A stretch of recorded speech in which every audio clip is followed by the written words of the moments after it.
আসসালামু আলাইকুম ভিউয়ার্স, চলে আসলাম এভরি কিচেন থেকে আপনাদেরকে নতুন একটা ভিডিওতে স্বাগতম জানাতে। কেমন আছেন আপনারা সবাই? আশা করি ভালো আছেন।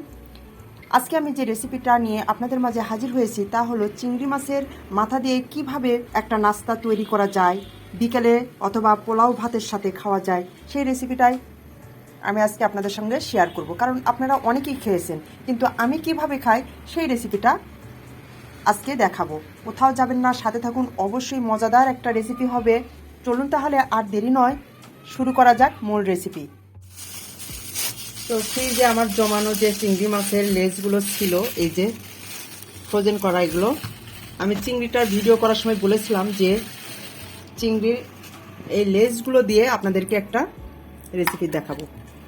তো ফ্রিজ থেকে বের করে নিলাম, এখন নর্মাল পানি দিয়ে একটু ভিজিয়ে রাখবো। একবারে ডুবিয়ে দিলাম পানির ভিতরে, এই যে খুলে যাবে, এক্ষুনি খুলে যাবে। চিংড়ি মাছের মাথাগুলো আমি ভালো করে ধুয়ে তুলে নিয়েছি। এখন আমি এটা সাইডে রেখে দেব, অন্য একটা বল নিব। আলাদা একটা বল নিলাম, এর ভিতরে দিব 1 চামচ পেঁয়াজ বাটা, রসুন বাটা হাফ চামচেরও কম আদা বাটা, সামান্য পরিমাণ ধনিয়ার পাতা কুচি। যেহেতু এটা আমরা পোলাও অথবা ভাতের সাথে খাবো, সেজন্য আমি একটু ধনিয়ার পাতা দিলাম। তাছাড়াও আপনারা খালি মুখেও খেতে পারবেন, কোনো সমস্যা নেই। এরপর যা দিব সেটা হলো লাল মরিচের পাউডার, জিরা ধনিয়া গুঁড়া 1 চামচ দিলাম, সামান্য পরিমাণ হলুদ গুঁড়া। আপনাদের চিংড়ি মাছের মাথা অথবা এই বেসনের পরিমাণ অনুযায়ী সব কিছুর উপকরণ বেড়ে যাবে, আবার কমেও যাবে। দিলাম স্বাদ মতো লবণ। এখন আমি একটা চামচ দিয়ে সবগুলো উপকরণ মিশিয়ে নেব। মিশানো হয়ে গেছে। এখন বাকি উপকরণ যেটা দিব তার জন্য আমার একটা এরকম চালনি লাগবে। এখানে দিব বেসনটা আমি চেলে নেব, এই জন্যই যাতে দলা পেকে না যায়, দলা দলা না থাকে। আর এর ভিতরে দিব সামান্য পরিমাণ কর্নফ্লাওয়ার, হাফ চামচের মতো। ভালো করে এভাবে চেলে নেব। এখন আমি সবগুলো উপকরণ একসঙ্গে আবারও মিশিয়ে নিব। বেসন মশলা সব ভালো করে মিশিয়ে নিব। এভাবে মিশানোর পর অল্প অল্প পরিমাণের ঘরের স্বাভাবিক তাপমাত্রার পানিটা মিশাবো।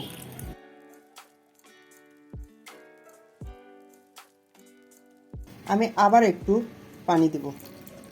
যতক্ষণ পর্যন্ত ভালো একটা ব্যাটার তৈরি না হয়েছে ততক্ষণ পর্যন্ত আমি পানি মিশাবো। এখানে আমার আর একটু পানি অ্যাড করতে হবে। একবারে পানি নিলে অনেক সময় কম বেশি হয়ে যায়। এরপর আমি আমার একটা বানানো স্পেশাল মশলা এর সাথে অ্যাড করব। ডালে যে আমরা পাঁচফোড়ন খাই, সেই পাঁচফোড়নের সঙ্গে আরও 2-3টা মশলা মিশিয়ে এই ভাজা মশলাটা রেডি করেছি। হাফ চামচের মতো অ্যাড করলাম এর সাথে। এরকম ঘন না হলে চিংড়ির সাথে ধরবে না ভালোভাবে, ওই জন্য আমি এইভাবেই রাখি দেবো। চলুন তাহলে এবার ভিউয়ার্স চুলাটা ধরিয়ে দিই। চুলা ধরে দিয়ে একটা প্যান তুলে দিয়েছি। এখন আমি রান্নার রেগুলার সাদা তেল দিয়ে দিচ্ছি। চিংড়ির মাথাগুলো এর ভিতরে ডুবানোর আগে আরেকটু চামচ দিয়ে নেড়ে নেব। এবার এই যে একে একে চিংড়ি দেব। আপনারা হাত দিয়েও দিতে পারেন এভাবে, আবার এভাবে চামচ দিয়েও দিতে পারেন। আমি কয়েকটা একসাথে রেডি করে নেই।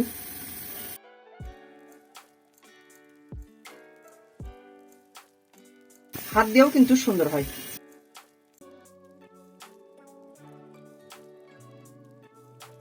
এই যে একটু ফাঁকা ফাঁকা করে দিব, যাতে উল্টানোর সময় কোনো সমস্যা না হয়, একটার সাথে একটা না লেগে যায়। চুলাটার মিডিয়াম হিটে রাখবো। তেলটা গরম করে নিয়ে একদম মিডিয়াম হিটে রাখবো, যাতে ভিতর পর্যন্ত সুন্দরভাবে হয়।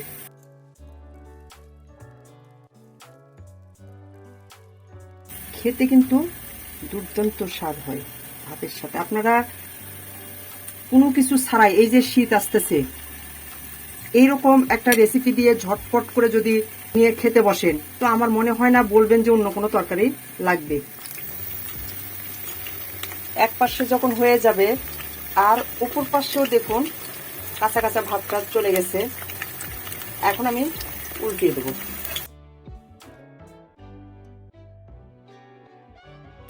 এরকম একটা পিস যদি মেলাতে কিনতে যান আপনাকে কমপক্ষে 50 টাকা মানে বাজেটে রাখতে হবে এক পিস। কি দরকার, আমরা তো চিংড়ি মাছ কম বেশি সবাই খাই, তাই না? যাদের অ্যালার্জির প্রবলেম না আছে তারা সবাই কিন্তু চিংড়ি মাছ পছন্দ করে, এমন কেউ নেই যে চিংড়ি মাছ খায় না। তো চিংড়ি মাছ খাওয়ার পরে আমরা তো আর এটা ওইভাবে রান্না করে খেতে পারি না, এটা কিন্তু ফেলেই দেওয়া হয়। কেন আমি 50 টাকা দিয়ে 60 টাকা দিয়ে এক পিস চিংড়ি মাছের মাথা এভাবে কিনে খেতে যাব? আমি দেখেছি বাসার চাইতে যে আহামরি সুন্দর হয় তা কিন্তু না। এখন কিন্তু সবগুলো এভাবে দুই পাশে যখন হয়ে যাবে এভাবে উল্টাতে পারবো, কোনো সমস্যা নেই। এখন একটা একটার সাথে লাগবে না। আমি কিন্তু এর সাথে কোনো কালার ইউজ করিনি, শুধু বেসনটাই দিয়েছি। এখন আমি এই যে এভাবে তুলে নেব। আমি একটা ফ্রিজের মধ্যে হাফ ফ্রিজের মধ্যে টিস্যু দিয়ে চিংড়ির মাথাগুলো তুলে নিচ্ছি যাতে তেলগুলো বাড়তি তেলগুলো টেনে নেয় টিস্যু। তো আমি দ্বিতীয়বার আবারও একবার দিলাম, বাকি চিংড়ি মাছের মাথাগুলো দিয়ে দিলাম। একদম বেসনও শেষ, এই যে দেখুন চিংড়ি মাছের মাথাও শেষ।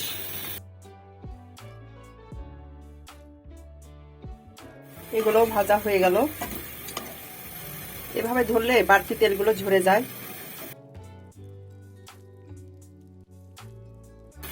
তো শেষ হয়ে গেল আজকে আমার চিংড়ি মাছের মাথা ফ্রাই। তো ভিউয়ার্স, আজকের আমার এই চিংড়ি মাছের রেসিপিটা যদি আপনাদের কাছে ভালো লেগে থাকে তাহলে পরবর্তী নতুন নতুন ভিডিও সবার আগে আপনারা পাওয়ার জন্য চ্যানেলটা সাবস্ক্রাইব করবেন ও পেজে লাইক দিবেন, ফলো দেবেন।